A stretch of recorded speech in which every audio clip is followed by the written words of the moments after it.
First I start with Sanju with Geeta 2. ನನ್ನ ತಂಡ ನಿರ್ಮಾಪಕರು, ನಿರ್ದೇಶಕರು ಹಾಗೆ ಹೀರೋ ಮೂರೂ ಜನ ಕೂಡ ಇತ್ತೀಚೆಗೆ ಹಲವಾರು ಪ್ರೆಸ್ ಮೀಟ್ಸ್ ಆಗಿರ್ಬೋದು, ಇಲ್ಲ 1-to-1 ಮೀಡಿಯಾ ಇಂಟರಾಕ್ಷನ್ ನಲ್ಲಿ ಒಂದಷ್ಟು ವಿಷಯಗಳನ್ನ ನನ್ನ ಬಗ್ಗೆ ಮಾತಾಡಿದ್ದಾರೆ. ಅವ್ರು ಯೂಸ್ ಮಾಡಿದಂಥ ಪದಗಳು, ಅವ್ರು ಕೊಟ್ಟಂತ ಸ್ಟೇಟ್ಮೆಂಟ್ಸ್ ಎಲ್ಲ ಏನಿದೆಲ್ಲ, it is very hurting. I am very hurt. ನಂಗೆ ತುಂಬಾನೇ ಬೇಜಾರಾಗಿದೆ ಅಂಡ್ ವೆರಿ ಡಿಸಪಾಯಿಂಟಿಂಗ್. ಅಂಡ್ ಅದು ನನ್ನ ಅಕ್ಸೆಪ್ಟೇ ಮಾಡ್ಕೊಳಕ್ಕಾಗದಿರುವಂತ ಒಂದು ವಿಚಾರ. ನಾನು ನಿಮ್ಗೆಲ್ರಿಗೂ ಒಂದು ಪ್ರಶ್ನೆ, ಅವ್ರ 3 ಜನಕ್ಕೆ ಪ್ರಶ್ನೆ ಇಲ್ಲ, ನಿಮ್ಗಳಿಗೆ ಪ್ರಶ್ನೆ ಒಂದು. ಇದೇ ತಂಡ ಜೊತೆ ನಾನು ಸಿನಿಮಾ ಮಾಡಿರ್ತೀನಿ 1.25 ವರ್ಷ. ಸಿನಿಮಾ ರಿಲೀಸ್ ಆಗುತ್ತೆ Jan 17th ರಿಲೀಸ್ ಆಗುತ್ತೆ, ಫಸ್ಟ್ ರಿಲೀಸ್ ಆಗುತ್ತೆ. ಹಲವಾರು press meets, multiple press meets and 1-to-1 interaction with media ಜೊತೆನೂ ನಡೆಯುತ್ತೆ. ಎಲ್ಲ ವೇದಿಕೆಗಳಲ್ಲಿ ನನ್ನ ಬಗ್ಗೆ ತುಂಬಾ ಒಳ್ಳೆ ಮಾತಾಡ್ತಾರೆ, ಒಳ್ಳೊಳ್ಳೆ ಕಾಂಪ್ಲಿಮೆಂಟ್ ಸಿಗುತ್ತೆ, ಅಪ್ರಿಸಿಯೇಷನ್ ಸಿಗುತ್ತೆ ನನ್ನ ಪರ್ಫಾರ್ಮೆನ್ಸ್ಗೆ, ನನ್ನ ಕಮಿಟ್ಮೆಂಟ್ ಟುವರ್ಡ್ಸ್ ವರ್ಕ್. ಇಲ್ಲ ನನ್ನ ತಂಡನೇ ಹೇಳಿದೆ ನನಗೆ, ಯು ಆರ್ ವೆರಿ ಸಪೋರ್ಟಿವ್, ತುಂಬಾ ಥ್ಯಾಂಕ್ಸ್ ನಮ್ಮ ಟೀಮ್ ಜೊತೆ ನೀವು ನಿಂತ್ಕೊಂಡಿದ್ದಕ್ಕೆ ಸಿನಿಮಾ ಪ್ರಮೋಷನಲ್ ಆಕ್ಟಿವಿಟೀಸ್ ಅಲ್ಲಿ ಅಂತ ಹೇಳ್ತಾರೆ. ಆದ್ರೆ ಅದೇ ನನ್ನ ತಂಡ ಇವತ್ತು ನನ್ನ ಬಗ್ಗೆ ತುಂಬಾ ಕೆಟ್ಟದಾಗಿ ಮಾತಾಡ್ತಿದೆ. ನನ್ಗೆ ಇಲ್ಲಿ ಒಂದು ಕನ್ಫ್ಯೂಷನ್ ಇದೆ. ನನಗೆ ನನ್ನ ಪ್ರೆಸೆನ್ಸ್ ಅಲ್ಲಿ ಇದೇ ಮಾಧ್ಯಮದವರ ಮುಂದೆ ಈ ಮಾತನ್ನ ಅವತ್ತೇ ಆಡ್ಬೇಕಿತ್ತು. ಯಾಕೆ ಆಡ್ಲಿಲ್ಲ? ಯಾಕಷ್ಟು ಹೊಗಳಿದ್ರು? ಈಗ ಯಾಕೆ ಹಿಂಗ್ ಮಾತಾಡ್ತಿದ್ದಾರೆ? ವೈ? ನನಗೆ ಹೇಳ್ತಾರೆ ಸುಳ್ಳು ನಾಟಕ. ಇಲ್ಲಿ ಸುಳ್ಳು ಹೇಳ್ತಿರೋರು ಯಾರು? ನಾಟಕ ಮಾಡ್ತಿರೋರು ಯಾರು? ನಾವು ಒಂದು ವಿಷಯ ಶೇರ್ ಮಾಡ್ಕೊಳಕ್ ಇಷ್ಟಪಡ್ತೀನಿ. ಸಂಜು ವಿತ್ ಗೀತಾ 2 ಸಿನಿಮಾ ನನ್ನ ಶೂಟಿಂಗ್ ನಡೀತಿರುತ್ತೆ. ನನ್ನ ಇನ್ನೊಂದು ಸಿನಿಮಾ ರಿಲೀಸ್ಗೆ ರೆಡಿ ಇರುತ್ತೆ. ನನ್ನ ಇಡೀ ಚಿತ್ರತಂಡ ಪ್ರಮೋಷನಲ್ ಆಕ್ಟಿವಿಟೀಸ್ ಅಲ್ಲಿ ಇನ್ವಾಲ್ವ್ ಆಗಿರ್ತಾರೆ.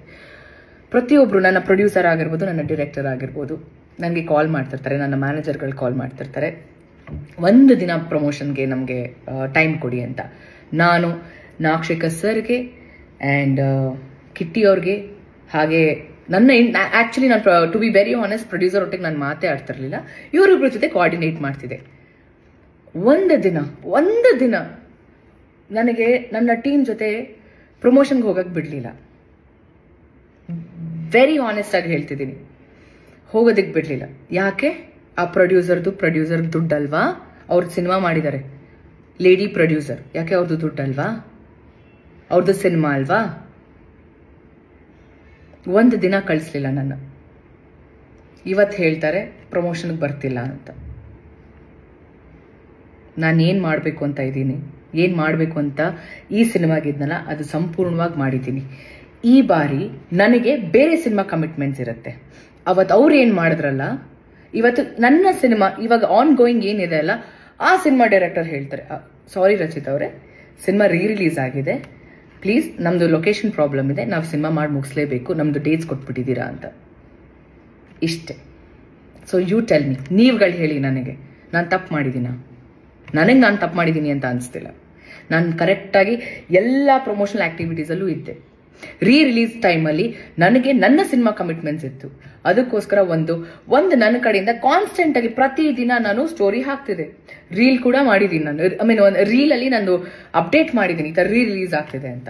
ಲಾಸ್ಟ್ ಮಿನಿಟ್ ಅಲ್ಲಿ ಸ್ಕೆಡ್ಯೂಲ್ ಚೇಂಜ್ ಆಗಿರುತ್ತೆ, ಟೈಮ್ ಚೇಂಜ್ ಆಗಿರುತ್ತೆ, ಇವತ್ತಿರಲ್ಲ, ಇವತ್ತು ಪ್ರೀ ರಿಲೀಸ್ ಇರುತ್ತೆ, ಇವತ್ತು ಇಟ್ಕೊಂಡಿರ್ತಾರೆ ದಿನ, ಇಲ್ಲ ಸಾರಿ ಪೋಸ್ಟ್ಪೋನ್ ಆಯ್ತು, ಇಲ್ಲ ಪ್ರೀಪೋನ್ ಆಯ್ತು ಅಂತ ಹೇಳ್ತಾರೆ. ಇದಕ್ಕೆ ನಾನು ಹೊಣೆನಾ? ಅದಕ್ಕೆ ಐ ಡೋಂಟ್ ನೋ. ಇದಕ್ಕೆ ನಾನು ಏನು ಹೇಳಬೇಕು ಅಂತ ನಂಗೆ ಗೊತ್ತಿಲ್ಲ. ಅದಕ್ಕೆ ಹೇಳಿದ್, ನಾನು ನಿಮಗೆ ಬಿಡ್ತೀನಿ, ನೀವೇ ಡಿಸೈಡ್ ಮಾಡಿ.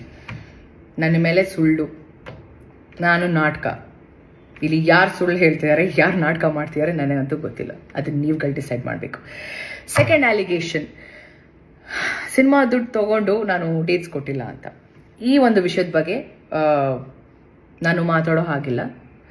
ಯಾಕೆ ಅಂದ್ರೆ ಈ ವಿಷಯನ ಹ್ಯಾಂಡಲ್ ಮಾಡ್ತಿರೋದು ಸಾರಾ ಗೋವಿಂದ್ ಸರ್. ಅವರ ಫಿಲ್ಮ್ ಚೇಂಬರ್ಗೆ ಹೋಗಿದೆ ಈ ವಿಷಯ, ಸಾರಾ ಗೋವಿಂದ್ ಸರ್ ಹ್ಯಾಂಡಲ್ ಮಾಡ್ತಿದ್ದಾರೆ, ಅವ್ರು ಇನಿಷಿಯೇಟಿವ್ ತಗೊಂಡಿದ್ದಾರೆ. ಸೊ ಅವ್ರು ಹೇಳಿರುವಂತ ವಿಷಯ ನಾನು ಹೇಳೋವರೆಗೂ ನೀವು ಇದ್ರ ಬಗ್ಗೆ ಮಾತಾಡೋ ಹಾಗಿಲ್ಲ ಅಂತ. I respect him, I respect his words. ಅವ್ರಿಗೆ ಗೌರವ ಕೊಡ್ತಾ ನಾನು ಇದ್ರ ಬಗ್ಗೆ ನಾನು ಹೆಚ್ಚಾಗಿ ನಾನು ಮಾತಾಡೋಕೆ ಇಷ್ಟಪಡಲ್ಲ. ಅದಾದ್ಮೇಲೆ ನನ್ನ ಒಂದು ಸಿನ್ಸಿಯರ್ ರಿಕ್ವೆಸ್ಟ್, ಈ ಒಂದು ವಿಚಾರ ಅಂದ್ರೆ ಸೆಕೆಂಡ್ ಸಾರಾ ಗೋವಿಂದ್ ಸರ್ ಏನ್ ಹ್ಯಾಂಡಲ್ ಮಾಡ್ತೀರಾ ಆ ವಿಚಾರದ ಬಗ್ಗೆ ಯಾರು ಮಾತಾಡೋದು ಬೇಡ ಅಂತ ನನ್ನ ಒಂದು ಮನವಿ. ಸೊ ಇಷ್ಟು ವಿಚಾರಗಳನ್ನ ನಾನು ನಿಮ್ಮ ಹತ್ರ ಎಲ್ಲ ಹೇಳ್ಕೋಬೇಕು ಅಂತ ಅನಿಸ್ತು, ಅದಕ್ಕೆ ಈ ಒಂದು ವಿಡಿಯೋ. ನಾನು ತಪ್ಪು ಅಂತ ಮಾಡಿದರೆ ಚಿಕ್ಕ ಮಕ್ಳು ಕಾಲ್ಗೂ ಬೀಳೋಳು ನಾನು. ನಂದು ತಪ್ಪಿದೆ ಅಂತ ಅಂದರೆ, ನಾನು ತಪ್ಪು ಮಾಡಿಲ್ಲ ಅಂತ ಆದರೆ ದೇವರೇ ಬಂದು ಮುಂದೆ ನಿಂತ್ಕೊಂಡ್ರು ನಾನು ಸಾರಿ ಕೇಳೋಳೆ. 100% ನಾನು ಸಾರಿ ಕೇಳೋಳೆ ಅಲ್ಲ. ಯಾರಿಗಾದರೂ, ನನ್ನ ಅಭಿಮಾನಿಗಳಿಗೆ ಏನಾದರೂ ಹರ್ಟ್ ಆಗಿದ್ರೆ, ನಾನು ಯಾವತ್ತೂ ಹರ್ಟ್ ಮಾಡಿಲ್ಲ ಅಂತ ಅಂದ್ಕೊಂಡಿದ್ದೀನಿ ನಾನು, ಬಟ್ ಸ್ಟಿಲ್ ಹರ್ಟ್ ಆಗಿದ್ರೆ ನನ್ನ ಕ್ಷಮೆ ನಿಮಗೆ, ನನ್ನ ಸಾರಿ ನಿಮಗೆ, ನನ್ನ ಅಭಿಮಾನಿಗಳಿಗೆ, ಬೇರೆಯವ್ರಿಗಲ್ಲ. ನಿಮ್ಮ ಪ್ರೀತಿ, ನಿಮ್ಮ ಆಶೀರ್ವಾದ ನನ್ನ ಮೇಲೆ ಹೀಗೆ ಇರಲಿ. ಐ ನೋ ಏನೇ ಸಿಚುವೇಶನ್ ಬಂದ್ರೂ ನೀವು ಎಲ್ಲರೂ ನನ್ನ ಜೊತೆ ಇರ್ತೀರಾ ಅಂತ. And all I can say is thank you. And I love you all. Thank you.